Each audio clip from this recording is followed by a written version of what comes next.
पिछले भाग में हमने देखा कि अमेरिका लौट रहा एक यात्री विमान अचानक एक भयानक दुर्घटना का शिकार हो जाता है। विस्फोट इतना भीषण था कि आसमान में ही विमान का पिछला हिस्सा अलग हो गया। इसके बाद नियंत्रण खोकर पूरा विमान एक सुनसान और रहस्यमयी द्वीप पर जा गिरा। जो लोग किसी तरह इस दुर्घटना से बच गए वे सभी उसी द्वीप पर फंस गए। शुरुआत में उन्हें लगा कि बचाव दल बहुत जल्द उन्हें ढूंढ निकालेगा, लेकिन समय बीतने के साथ साथ उस द्वीप का भयानक सच धीरे धीरे सामने आने लगा और इन सच्चाइयों ने सभी को अंदर तक हिला दिया। कुछ ही दिनों में उन्हें समझ में आ गया कि इस द्वीप पर वे अकेले नहीं हैं, क्योंकि यहाँ हजारों फीट ऊंचा एक रहस्यमयी और खतरनाक जीव पहले से ही मौजूद था। वह एक एक करके लोगों को अपना शिकार बना रहा था। इस भयानक सच के सामने आने के बाद चारों ओर दहशत फैल गई। हर कोई अपनी जान बचाने के लिए भागने लगा, लेकिन इसी अफरा तफरी के बीच एना और चार्ली उस रहस्यमयी जीव के जाल में फंस गए। यहीं से इसके दूसरे भाग की शुरुआत होती है। लेकिन रुको, अभी मत जाओ। अगर तुमने पहला भाग नहीं भी देखा है तो कोई बात नहीं, क्योंकि मैं इस भाग को इस तरह समझाऊंगा कि तुम सीधे यहीं से पूरी कहानी में प्रवेश कर सको। खैर, इतना तो तुम समझ ही गए हो कि अब वे इस जंगल में फंस चुके हैं और उनका मुख्य लक्ष्य इस द्वीप पर मौजूद रहस्यमयी जीवों से बचना और किसी तरह जीवित रहकर यहाँ से निकलना है। चार्ली और एना नाम के दो लोग मदद की तलाश में जंगल के भीतर चले जाते हैं ताकि वे किसी ऊंचे पहाड़ पर चढ़कर बचाव दल को ढूंढ सकें, लेकिन वे दोनों लापता हो जाते हैं। उनके गायब होने की खबर मिलते ही जैक और बाकी लोग उन्हें खोजने के लिए जंगल में निकल पड़ते हैं। बहुत खोजबीन के बाद उन्हें चार्ली एक पेड़ से लटका हुआ दिखाई देता है। उसे नीचे उतारने के बाद पता चलता है कि वह अभी भी जिंदा है, लेकिन एना अब भी रहस्यमयी तरीके से गायब थी। इसलिए गंजा आदमी सैम के साथ घंटों तक उसकी तलाश करता रहा, लेकिन मौसम खराब होता देख सैम ने वापस लौटने के लिए कहा। गंजा आदमी अभी भी एना को ढूंढे बिना लौटने के लिए तैयार नहीं था। उसने सैम से कैंप में वापस जाने के लिए कहा और खुद अकेले आगे बढ़ गया। जाने से पहले उसने अपनी एकमात्र टॉर्च सैम की ओर फेंक दी, लेकिन सैम उसे पकड़ नहीं पाया। टॉर्च सीधे नीचे झाड़ियों में जा गिरी। तभी वहां से लोहे से टकराने जैसी तेज आवाज आई। गंजे आदमी को शक हुआ। उसने तुरंत मिट्टी हटानी शुरू कर दी और नीचे एक लोहे की प्लेट दिखाई दी। उसने आसपास की मिट्टी भी हटाई और तब पता चला कि नीचे का पूरा हिस्सा खोखला था। यह देखकर सैम हैरान रह गया। गंजे आदमी ने कहा, यही वह चीज है जिसे हम इतने दिनों से खोज रहे थे। इसके बाद दोनों मिलकर तेजी से मिट्टी हटाने लगे, लेकिन उन्हें जरा भी अंदाजा नहीं था कि वे कितनी बड़ी गलती करने जा रहे हैं। अगली सुबह मिट्टी हटाने के बाद वहां एक रहस्यमयी बंकर दिखाई दिया। वे समझ नहीं पाए कि इस सुनसान द्वीप के नीचे इतना बड़ा बंकर किसने बनाया होगा। सच्चाई जानने के लिए सैम चुपके से एक कुल्हाड़ी चुरा लाया। इसके बाद दोनों ने मिलकर हैच को तोड़ने की कोशिश की, लेकिन दरवाजा इतना मजबूत था कि उस पर एक खरोंच तक नहीं आई। आखिरकार दोनों ने फैसला किया कि फिलहाल उन्हें कैंप में वापस लौट जाना चाहिए। वापसी के रास्ते में सैम सोच रहा था कि बंकर के बारे में बाकी लोगों को बता देना चाहिए। इससे खाली हाथ लौटने के बावजूद किसी को उन पर शक नहीं होगा, लेकिन गंजे आदमी ने तुरंत उसे रोक दिया। वह नहीं चाहता था कि बंकर की खबर किसी और तक पहुंचे। मजबूर होकर सैम ने उसकी बात मान ली। हालांकि उसने साफ कह दिया कि वह अपनी बहन से यह बात नहीं छिपाएगा। आखिरकार गंजा आदमी भी मान गया, लेकिन जैसे ही सैम उस पर भरोसा करके आगे बढ़ा, उसने पीछे से वार करके सैम को बेहोश कर दिया। कुछ देर बाद जब सैम की आंख खुली तो उसने देखा कि उसे रस्सियों से कसकर बांध दिया गया है और उसके सामने गंजा आदमी कोई अजीब सी दवा बना रहा है। यह देखकर सैम डर गया। उसने जल्दी जल्दी वादा किया कि वह बंकर के बारे में किसी को नहीं बताएगा, लेकिन गंजे आदमी ने उसकी एक भी बात नहीं सुनी। उसने सैम के सिर को पकड़कर घाव पर वह रहस्यमयी दवा लगा दी। इसके बाद उसने अपना सामान समेटा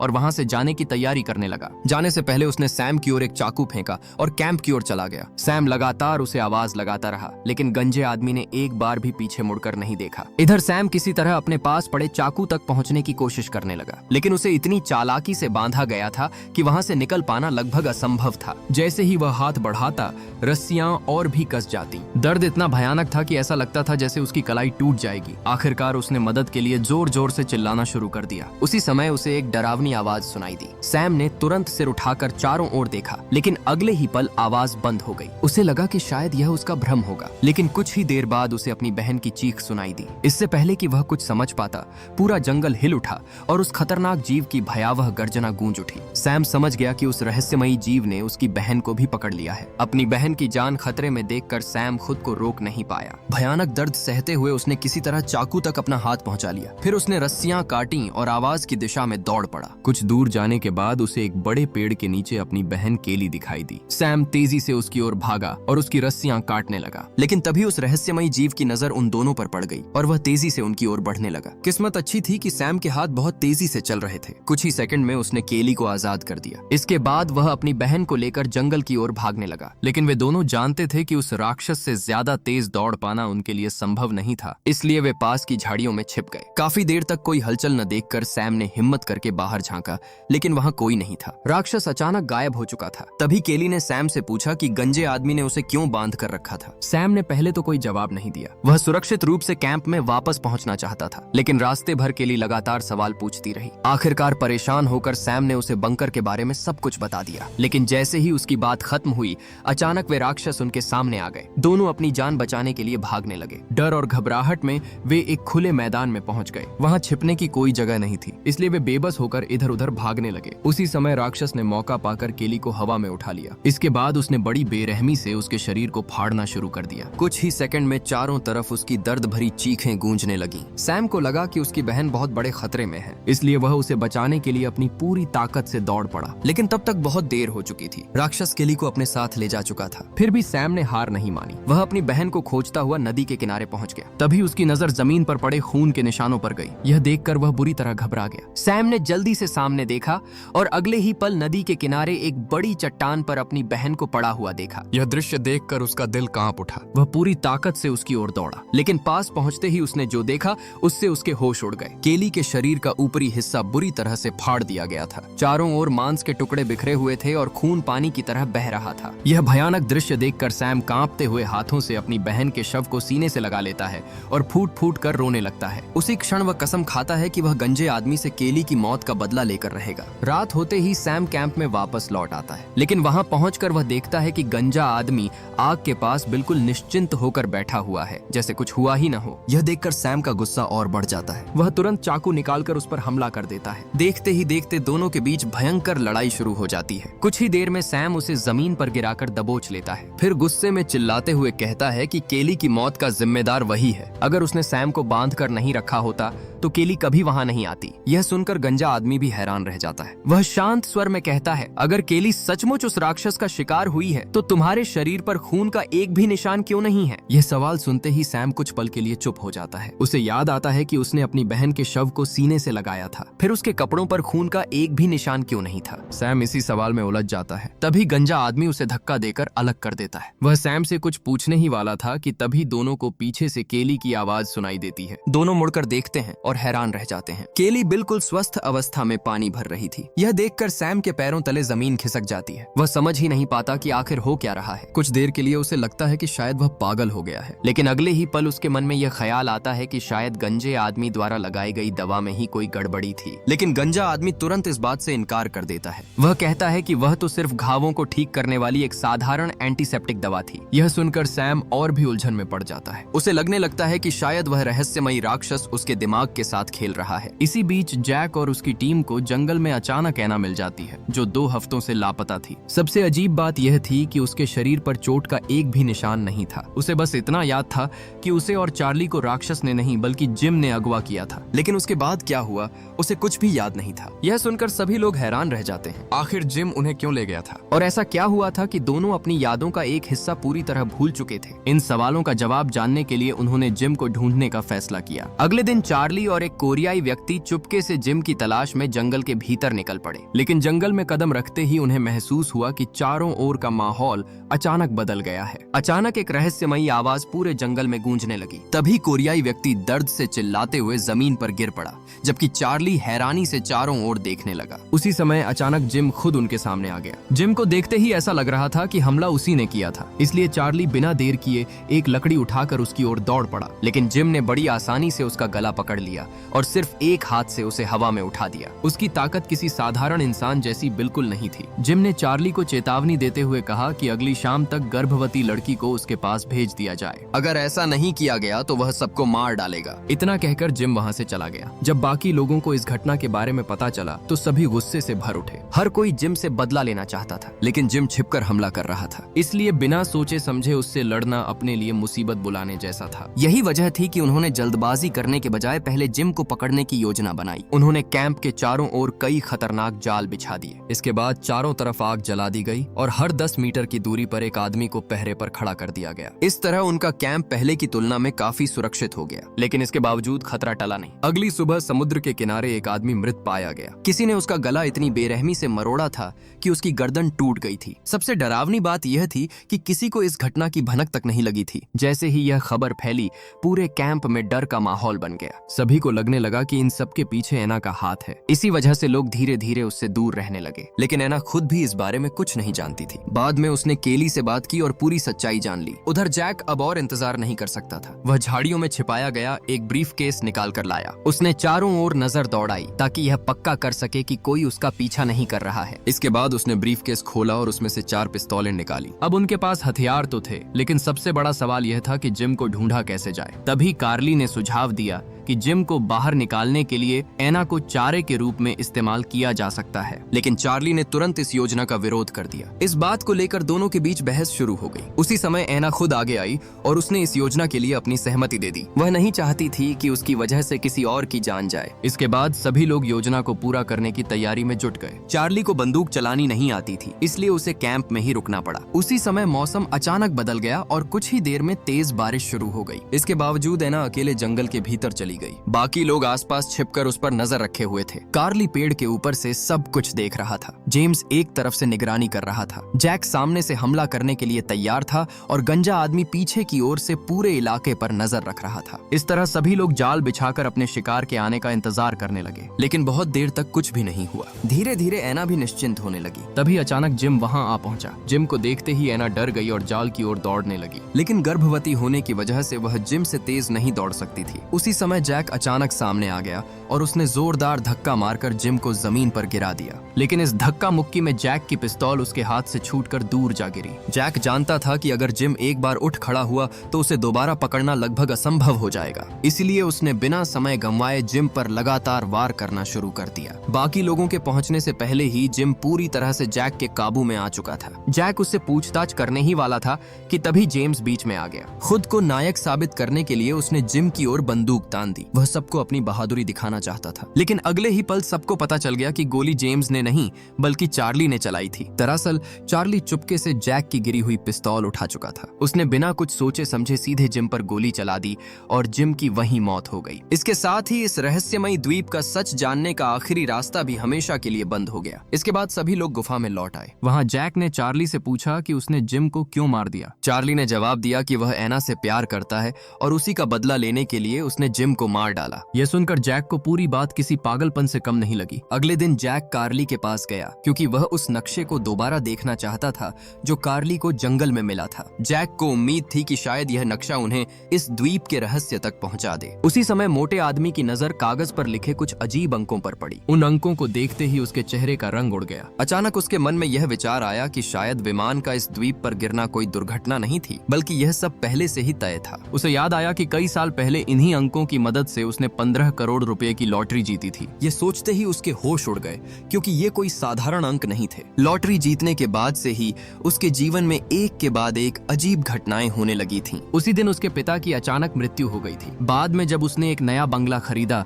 तो उसमें रहस्यमयी तरीके से आग लग गई। सबसे हैरान करने वाली बात यह थी कि पुलिस को फोन करने से पहले ही पुलिस उसकी लोकेशन पर पहुंच गई थी। इसके बाद जिस कंपनी में वह काम करता था वहां उसके करीबी दोस्त एक एक करके मरने लगे। इन घटनाओं से टूटकर वह अमेरिका लौटने के लिए विमान में सवार हुआ था, लेकिन वही विमान इस रहस्यमयी द्वीप पर दुर्घटनाग्रस्त हो गया। सबसे अजीब बात यह थी कि उस हादसे में उसके आसपास बैठे सभी लोग मारे गए, लेकिन वह अकेला जीवित बच गया। इन सभी घटनाओं को जोड़कर उसे लगने लगा कि इन अंकों का इस द्वीप से कोई गहरा संबंध है। सच्चाई जानने के लिए वह चुपचाप कैंप से निकल पड़ा। द्वीप के किनारे किनारे चलते हुए मोटे आदमी को वह बिजली की केबल दिखाई देती है जिसे कार्ली ने पहले भाग में खोजा था। वह उस केबल का पीछा करते हुए जंगल के भीतर चला जाता है। कुछ दूर जाने के बाद उसे एक सुअर पेड़ से लटका हुआ दिखाई देता है, लेकिन वह उस पर ज्यादा ध्यान नहीं देता और आगे बढ़ जाता है। तभी अचानक उसका पैर एक छिपे हुए जाल में फंस जाता है। जैसे ही वह ऊपर देखता है उसकी आंखें फटी की फटी रह जाती हैं। कांटों से भरा एक विशाल जाल उसकी ओर तेजी से झूलता हुआ आ रहा था। सौभाग्य से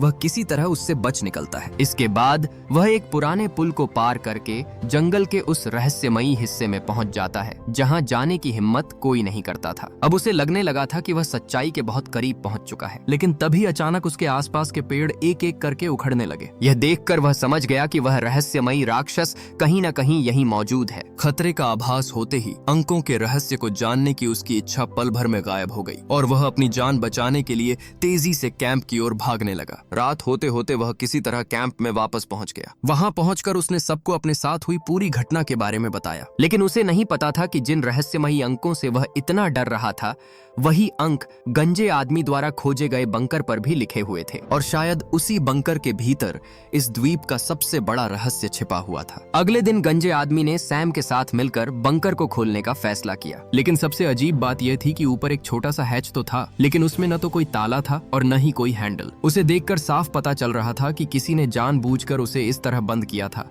ताकि कोई भी अंदर न जा सके। लेकिन सवाल यह था कि इस सुनसान द्वीप पर इतनी आधुनिक तकनीक आई कहां से? इसका जवाब जानने के लिए दोनों ने टूटे हुए विमान के हिस्सों से एक बड़ा हथौड़ा बनाया और फिर पूरी ताकत से दरवाजे पर वार किया। अगले ही पल एक बहुत तेज आवाज गूंज उठी, लेकिन दरवाजे को जरा भी नुकसान नहीं पहुंचा। यह देखकर गंजा आदमी गुस्से में दरवाजे पर लात मारने लगा। तभी सैम ने उसे नीचे देखने के लिए कहा। जैसे ही उसने नीचे देखा, वह चौंक गया। उसके पैर में धातु का एक नुकीला टुकड़ा धंसा हुआ था, लेकिन सबसे अजीब बात यह थी कि उसे बिल्कुल भी दर्द महसूस नहीं हो रहा था। उस रात उसने अपनी स्थिति को समझने के लिए कई बार अपने पैर में सुई चुभोई, यहाँ तक कि उसने आग से अपने पैर को जलाने की भी कोशिश की, लेकिन इसके बावजूद उसे किसी तरह का दर्द महसूस नहीं हुआ। अब उसे यकीन हो गया कि इस सब के पीछे उस रहस्यमयी बंकर का ही हाथ था, इसलिए उसने किसी भी कीमत पर उस हैच को खोलने का फैसला कर लिया। लेकिन तभी आसमान में एक विमान की तेज आवाज सुनाई देती है। दोनों ऊपर देखते हैं और पाते हैं कि एक विमान नियंत्रण खोकर नीचे गिर रहा है। शुरुआत में उन्हें लगा कि शायद बचाव दल उन्हें ढूंढते हुए वहां तक पहुंच गया है, लेकिन उन्हें जरा भी अंदाजा नहीं था कि यह घटना उन्हें एक और भी बड़े रहस्य की ओर ले जाने वाली थी। दोनों तुरंत उस दिशा में चल पड़े। रास्ते में गंजे आदमी की नजर जमीन पर पड़े एक क्रॉस पर पड़ी। सैम को लगा कि शायद ये कैंप में रहने वाले किसी व्यक्ति का सामान होगा, लेकिन जैसे ही गंजे आदमी ने उससे जुड़ी बेल को खींचा,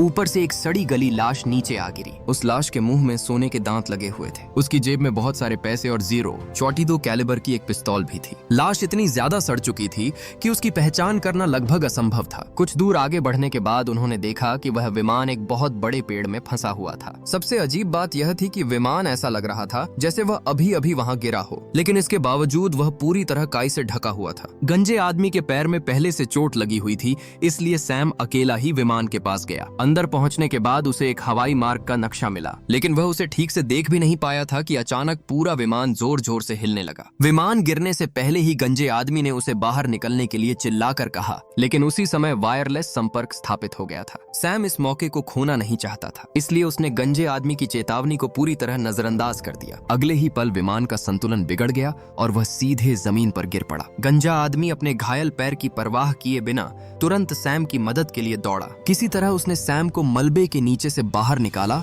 और बिना एक पल घंवाए उसे अपनी पीठ पर उठाकर कैंप की ओर दौड़ पड़ा। करीब आधे घंटे बाद वह सैम को लेकर कैंप में पहुंच गया। जब जैक ने उससे पूछा कि क्या हुआ था, तो उसने झूठ बोल दिया कि सैम पहाड़ से गिर गया था। इसके बाद जैक ने तुरंत उसका इलाज शुरू कर दिया, लेकिन जब उसने मदद के लिए गंजे आदमी को बुलाया तो पता चला कि वह वहां से गायब हो चुका था। वह अकेला ही वापस उसी बंकर के पास पहुंच गया और जोर जोर से रोने लगा। उसी समय बंकर के भीतर हल्की रोशनी दिखाई देने लगी। ऐसा लग रहा था मानो पूरा द्वीप खुद उसे सांत्वना देने की कोशिश कर रहा हो। उधर सैम को भी होश आ गया। उसने जैक को बताया कि उन्हें जंगल के भीतर एक गुप्त बंकर मिला है, लेकिन इससे पहले कि वह कुछ और कह पाता, वह फिर से बेहोश हो गया। उसी समय जैक की नजर सैम के घायल पैर पर पड़ी। घावों को देखकर ऐसा नहीं लग रहा था कि वह पहाड़ से गिरा था, लेकिन गंजे आदमी ने उससे झूठ कहा था, इसलिए जैक असली वजह को समझ नहीं पाया और उसने गलत इलाज कर दिया। इसका नतीजा बहुत भयानक निकला। कुछ ही देर बाद सैम की मौत हो गई। सौभाग्य से अगले दिन एना ने एक बच्चे को जन्म दिया, लेकिन सबसे अजीब बात यह थी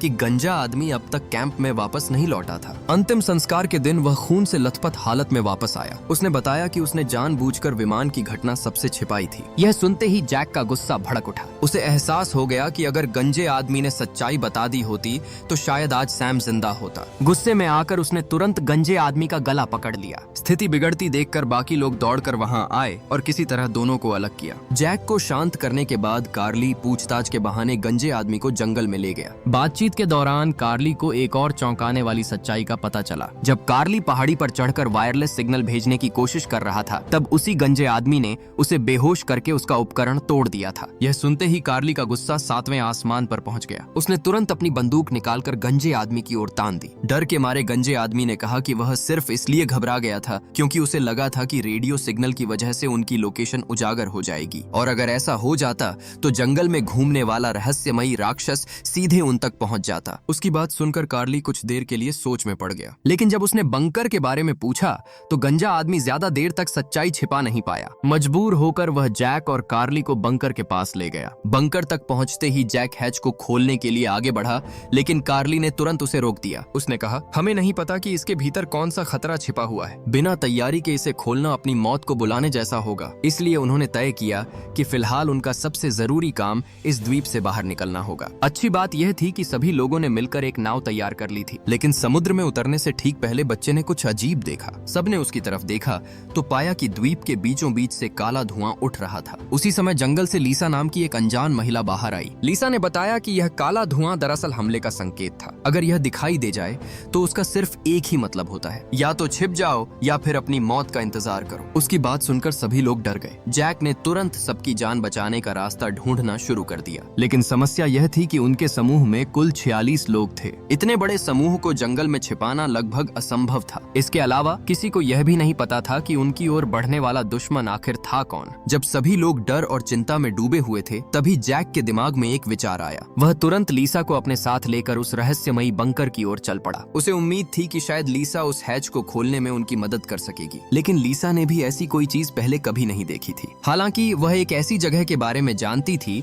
जहां शायद विस्फोटक मिल सकते थे। अगर उन्हें विस्फोटक मिल जाते तो उनकी मदद से बंकर का हैच उड़ाया जा सकता था। यह सुनते ही सभी लोग वहां जाने की तैयारी करने लगे, लेकिन निकलने से ठीक पहले नॉरिस नाम का एक आदमी जैक के पास आया। उसने बताया कि वह रसायन विज्ञान का शिक्षक है और विस्फोटकों के बारे में अच्छी जानकारी रखता है। जैक ने उसकी बात मान ली और 6 लोगों की एक टीम तैयार हो गई। काफी देर तक चलने के बाद लीसा अचानक रुक गई। उसने सबको चेतावनी देते हुए कहा कि आगे का इलाका बहुत खतरनाक है। उसके पुराने साथी भी इसी जगह पर मारे गए थे। यह सुनकर नॉरिस डर गया और वापस जाने की बात करने लगा। जैक ने उसे रोकते हुए विस्फोटकों के बारे में पूछा, लेकिन उस समय डर ने नॉरिस को पूरी तरह जकड़ लिया था। उसने बस इतना कहा कि विस्फोटकों को बहुत सावधानी से संभालना होगा और फिर वह वहां से चला गया। जैक को बहुत गुस्सा आया, लेकिन वह उसे रोक नहीं सका। इसके बाद बाकी लोग आगे बढ़ते रहे। तभी अचानक तेज बारिश शुरू हो गई और पहाड़ी रास्ते फिसलन भरे हो गए। उसी समय एक अजीब आवाज सुनाई दी। सभी लोग घबराकर सामने देखने लगे। उन्होंने देखा कि नॉरिस रास्ता भटककर फिर से उन्हीं के पास आ गया था। उसे देखकर सभी को थोड़ी राहत मिली,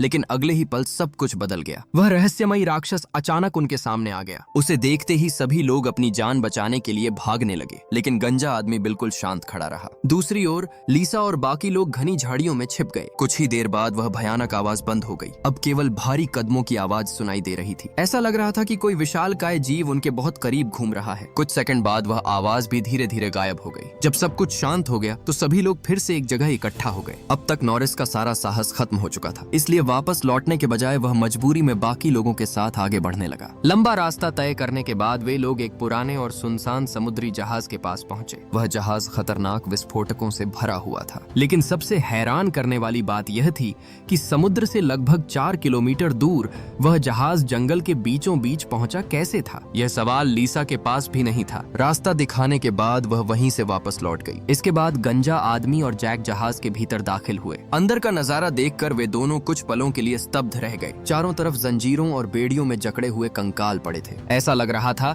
कि यह कभी गुलामों को ले जाने वाला कोई पुराना जहाज रहा होगा। उसी समय जैक ने जहाज के एक कमरे का दरवाजा खोला और वहां विस्फोटकों से भरा एक बक्सा देखा। लेकिन जैसे ही वे उस बक्से को बाहर निकालने वाले थे, तभी नॉरिस भागता हुआ वहां पहुंचा और उसने तुरंत उन्हें रोक दिया। उसके अनुसार उस बक्से के अंदर नाइट्रोग्लिसरीन रखा हुआ था और यह पदार्थ इतना खतरनाक था कि हल्का सा झटका लगने पर भी उसमें विस्फोट हो सकता था। इसके बाद नॉरिस ने सबको सही तरीका समझाया। सबसे पहले उसने बहुत सावधानी से विस्फोटक को दोनों तरफ से पकड़ा। फिर उसने अपनी कमीज को पानी में भिगोया और उसे पूरी तरह गीला कर दिया। इसके बाद उसने धीरे धीरे विस्फोटकों को उस गीली कमीज में लपेट दिया ताकि गर्मी की वजह से उनमें विस्फोट न हो सके। उसे काम करते देखकर साफ पता चल रहा था कि नॉरिस सचमुच बहुत बुद्धिमान था। उसकी सलाह मानकर जैक और गंजे आदमी ने बहुत सावधानी से जरूरी विस्फोटकों को बैग में रख लिया। इसके बाद चारों लोग वापस बंकर की ओर चल पड़े। रास्ते में अचानक जैक की नजर झाड़ियों के बीच तैरते हुए काले धुएं पर पड़ी। पहले तो उसे लगा कि शायद उसकी आंखों का धोखा होगा, इसलिए उसने तुरंत केट से इसके बारे में पूछा, लेकिन केट को भी वही दिखाई दे रहा था। खतरे को भांपते ही वे लोग वहां से भागने लगे, लेकिन तब तक वह रहस्यमयी राक्षस उन्हें देख चुका था। अगले ही पल एक एक करके कई पेड़ जड़ों समेत हवा में उठने लगे। यह भयानक दृश्य देखकर सभी लोग डर गए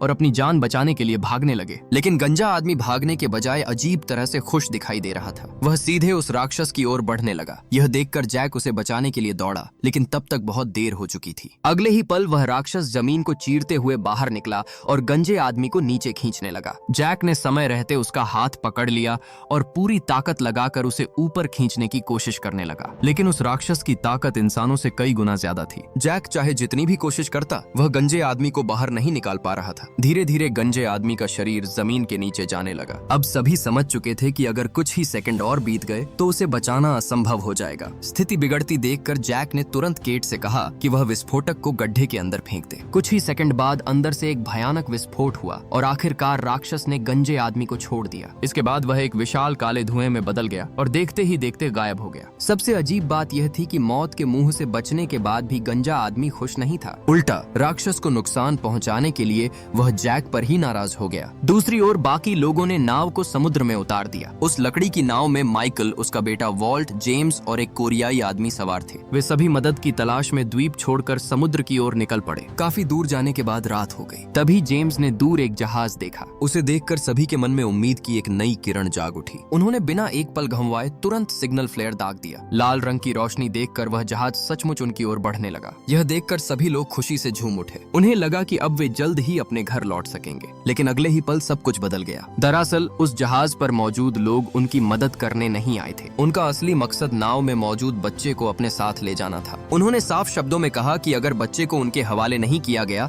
तो वे सबको मार डालेंगे। यह सुनते ही नाव में बैठे सभी लोग डर गए। किसी को समझ नहीं आ रहा था कि ये लोग कौन थे और वे बच्चे को अपने साथ क्यों ले जाना चाहते थे। स्थिति बिगड़ती देखकर जेम्स ने बच्चे को बचाने का फैसला किया। उसने धीरे धीरे अपनी कमर में रखी पिस्तौल की ओर हाथ बढ़ाया, लेकिन तभी अचानक सारी रोशनियां बुझ गईं और चारों ओर घना अंधेरा छा गया। मौका मिलते ही जेम्स ने गोली चला दी, लेकिन अंधेरे की वजह से उसका निशाना चूक गया। इसके तुरंत बाद दूसरी तरफ से चली गोली सीधे जेम्स को लगी और वह समुद्र में जा गिरा। यह देखकर कोरियाई आदमी तुरंत उसे बचाने के लिए पानी में कूद पड़ा, लेकिन उसी दौरान जहाज पर मौजूद लोगों ने माइकल को भी धक्का देकर समुद्र में गिरा दिया। इसके बाद वे लोग वॉल्ट को अपने साथ लेकर वहां से चले गए। जाते जाते उन्होंने नाव की ओर एक बम फेंक दिया। विस्फोट होते ही लकड़ी की वह नाव पूरी तरह नष्ट हो गई। समुद्र में तैरते हुए माइकल अपनी आंखों के सामने यह सब कुछ होता हुआ देखता रहा। उसका बेटा उससे दूर ले जाया जा रहा था, लेकिन वह चाहकर भी कुछ नहीं कर सकता था। उधर जैक के मन में एक सवाल बार बार उठ रहा था। गंजा आदमी उस रहस्यमयी राक्षस के साथ इतने दिनों से इतना अजीब व्यवहार क्यों कर रहा था? आखिरकार उसने सीधे उससे पूछ लिया कि क्या वह उस रहस्यमयी जीव को बचाने की कोशिश कर रहा है। यह सवाल सुनते ही गंजे आदमी ने पहली बार पूरी सच्चाई बताई। उसका मानना था कि विमान का दुर्घटनाग्रस्त होना कोई संयोग नहीं था, बल्कि यह सब पहले से तय था। उसने कहा कि अगर ऐसा नहीं होता तो आसमान में दो हिस्सों में बांट जाने के बावजूद इतने सारे लोग कैसे बच सकते थे। उसने आगे कहा कि सैम की मौत भी यूं ही नहीं हुई थी और काला धुआं भी कोई साधारण घटना नहीं थी। उसका विश्वास था कि इन सभी घटनाओं ने ही उन्हें उस पुराने जहाज तक पहुंचाया था। उसके अनुसार ऐसा लग रहा था कि यह द्वीप उन्हें किसी खास दिशा में ले जाना चाहता है और इन सभी घटनाओं का उद्देश्य सिर्फ एक था, बंकर का दरवाजा खोलना। लेकिन जैक उसकी एक भी बात मानने को तैयार नहीं था। उसे लगने लगा था कि गंजा आदमी अपनी कल्पनाओं की दुनिया में खो चुका है। जैक के असहमत होने के बावजूद गंजे आदमी ने उससे बहस नहीं की। इसके बाद चारों लोग हैच के पास पहुंचे और वहां विस्फोटक लगाने लगे। कुछ ही देर में बम से फ्यूज भी जोड़ दिया गया। जब ऐसा लग रहा था कि सारी तैयारियां पूरी हो चुकी हैं, तभी मोटे आदमी के हाथ से टॉर्च फिसलकर नीचे गिर गई। वह टॉर्च उठाने के लिए झुका ही था कि उसकी नजर हैच पर लिखे हुए उन रहस्यमयी अंकों पर पड़ गई। ये वही अंक थे जिन्हें उसने पहले लॉटरी के टिकट और उस अजीब कागज पर देखा था। उन अंकों को देखते ही उसे महसूस हुआ कि कोई बहुत बड़ी मुसीबत आने वाली है। डर के मारे उसने तुरंत गंजे आदमी को हैच खोलने से मना कर दिया, लेकिन गंजे आदमी ने उसकी एक भी बात नहीं सुनी। उसने बिना देर किए फ्यूज में आग लगा दी। आग की चिंगारी तेजी से हैच की ओर बढ़ने लगी। यह देखकर मोटे आदमी ने अपनी जान की परवाह किए बिना उसे अपने पैरों से बुझाने की कोशिश की, लेकिन तब तक आग विस्फोटक के बहुत करीब पहुंच चुकी थी। उसी समय जैक को खतरे का एहसास हुआ और उसने विस्फोट होने से ठीक पहले मोटे आदमी को खींचकर पीछे कर लिया। अगले ही पल इतना भयानक विस्फोट हुआ कि आग की लपटें आसमान तक पहुंच गईं। कुछ देर बाद जब धुआं छांटा तो सभी ने देखा कि हैच का दरवाजा पूरी तरह नष्ट हो चुका था। इसके बाद जैक और गंजे आदमी ने हैच के भीतर झांक कर देखा। यह नजारा देखकर दोनों की आंखें फटी की फटी रह गईं। उनके सामने एक गहरी और रहस्यमयी सुरंग थी। उस सुरंग की सीढ़ियां अंधेरे में और भी नीचे उतरती चली जा रही थीं। और इसी बड़े प्लॉट ट्विस्ट के साथ कहानी का यह भाग यहीं समाप्त हो जाता है। लेकिन अगला भाग इससे भी ज्यादा दिलचस्प होने वाला है, क्योंकि उस सुरंग के भीतर से कुछ ऐसे भयानक रहस्य सामने आने वाले हैं जो सबको हैरान कर देंगे।